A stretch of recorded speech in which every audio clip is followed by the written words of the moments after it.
حضور علیہ الصلوۃ والسلام نے ایک جملہ ارشاد فرمایا، الصدق تمانیہ، اتنا جامع کلمہ ہے جس میں بہت کچھ آ جاتا ہے۔ صدق، سچائی، باطن کی طمانیت کا سبب اور ذریعہ ہے، باطنی سکون کا ذریعہ ہے۔ آگے فرمایا والکذب ریبہ، اور جو کذب ہے، جھوٹ ہے، وہ ریبہ، وہ تشکیک ہے، ابہام ہے، بے چینی ہے، اضطراب ہے، ٹینشن ہے، پریشانی ہے، اذیت ہے، ہر وقت کی بے قراری ہے۔ تو سچ طمانیت ہے، سکون قلب ہے، اطمینان باطن ہے، اندر کا قرار ہے، روح کا چین ہے، اور جھوٹ بے چینی ہے، اضطراب ہے، ٹینشن ہی ٹینشن ہے، پریشانی ہی پریشانی ہے، ایک اندیکھی تکلیف ہی تکلیف ہے۔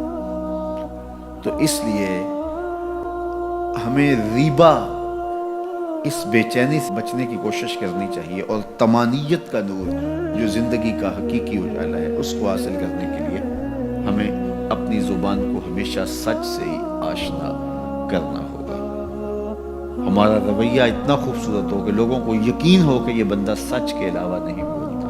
حضور علیہ الصلوۃ والسلام سے پوچھا گیا کہ مومن بزدل ہو سکتا ہے؟ فرمایا نہیں، مومن بہادر ہوتا ہے، لیکن ہو سکتا ہے اس سے کبھی بزدلی بھی صادر ہو جائے۔ پھر پوچھا گیا کہ مومن بخیل ہو سکتا ہے؟ کہا نہیں، مومن سخی ہوتا ہے، لیکن ہو سکتا ہے کبھی اس سے بخل بھی صادر ہو جائے۔ تیسرا سوال کیا گیا، کیا مومن جھوٹا ہو سکتا ہے؟ فرمایا جھوٹا نہیں ہو سکتا، یہ پکی بات ہے، مومن جھوٹا نہیں ہو سکتا۔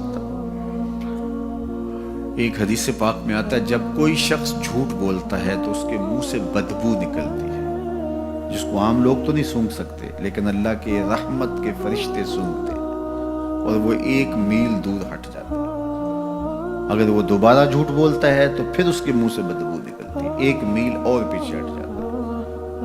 اور ہم اگر جھوٹ بولتے رہیں تو رحمت کے فرشتے ہم سے پیچھے ہٹتے رہتے ہیں، ہٹتے رہتے ہیں، ہٹتے رہتے ہیں۔ پھر اندازہ کرو کہ فرشتے کہاں تک جا چکے ہیں اگر ہماری زندگی جھوٹ سے بھری ہوئی ہے۔ تو جب ہماری اطراف میں رحمت کے فرشتے نہیں ہوں گے تو ہم ہر وقت بے چین رہیں گے جھوٹ کی وجہ سے، اور جب ہم رحمت کے فرشتوں کے جھرمٹ میں رہیں گے تو ہم قرار، سکون اور طمانیت میں رہیں گے۔ میں اور آپ ہر وقت کہتے ہیں کہ ہماری پریشانی کا سبب یہ ہے، یہ ہے، یہ ہے، وہ سبب ہوں گے جو ہم سمجھتے ہیں، لیکن ہماری پریشانیوں کا بہت بڑا سبب ہمارا جھوٹ بولنا ہے، قرار قلب کا نصیب نہ ہونا، طمانیت باطن کا نہ ملنا، ہر وقت ٹینشن ہی رہنا، پریشانیاں ہی رہنا، اذیتوں میں مبتلا رہنا، بے چین رہنا، بے قرار رہنا، دکھوں میں مبتلا رہنا،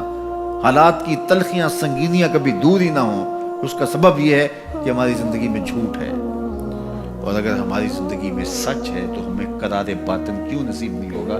یہ میرے حضور نے کہا ہے، صدق و طمانیہ، صدق طمانیت قلب کا سبب ہے، قرار جاں کا سبب ہے، باطن کے اجالے ہیں، اندر کی روشنی ہے، یہ تمہیں قرار دے گا۔ تو اس لیے ہمیں اپنی زندگی میں ہمیشہ سچ ہی بولنا